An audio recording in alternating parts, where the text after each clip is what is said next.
वजीर आला सिंध सैयद मुराद अली शाह की आग से तबाह गुल प्लाजा आमद हो चुकी है और वो मीडिया से इस पर गुफ्तगू कर रहे हैं। और जो हमारे फायर फाइटर्स थे उनको जगह नहीं मिल रही थी अंदर जाने की, जिसकी वजह से और नुकसान हुए।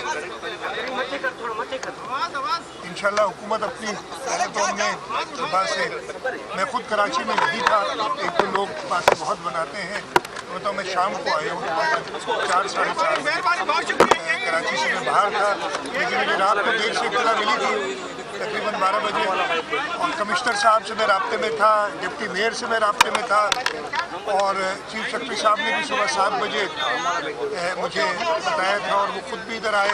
सईद गनी साहब ने इधर चक्कर लगाया और जायज़ा लिया जो भी इक़दाम हो रहे थे।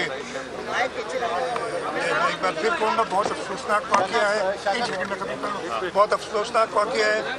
2 चीज़ें तो अभी भी इस वक्त भी हम ज़्यादा कोशिश तो ये कि अल्लाह करे कोई जो 58 या 60 से ऊपर जो कह रहे हैं लोग लापता हैं, उनमें से अल्लाह करे कि कोई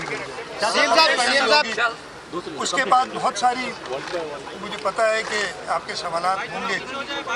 हुकूमत हमेशा, और ये पहली बात नहीं है पाकिस्तान पीपल्स पार्टी की हुकूमत, बोल्टन मार्केट में जो सानिया हुआ था उस वक्त सदर आसिफ अली जरदारी ने खुद वफाक से मदद दिलाई थी सूबाई हुकूमत को और उनको कॉम्पनसेट किया था। हमने कराची चेंबर के थ्रू कॉम्पनसेट किया था। उसके बाद टिम्बर मार्केट में आग लगी थी, उसमें भी लोगों को कॉम्पनसेट किया था।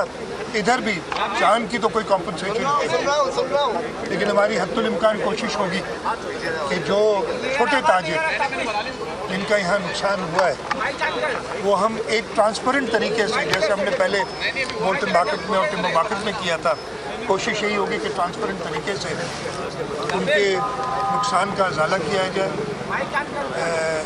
एक बार फिर मैं कहूँगा, जिनकी जान गई है उसका तो कोई अजाला। पाकिस्तान के शहरों से ज्यादा टैक्स की मार्केट देती है, क्या वज़ीर आज़म ने भी कोई राब्ता किया? क्या उनकी भी कोई जिम्मेदारी थी पाकिस्तान को 70% टैक्स देने वाले शहर से? मुझे वज़ीर आज़म साहब ने अभी तक मुझसे राब्ता नहीं किया, लेकिन मैंने मीडिया में देखा है कि उन्होंने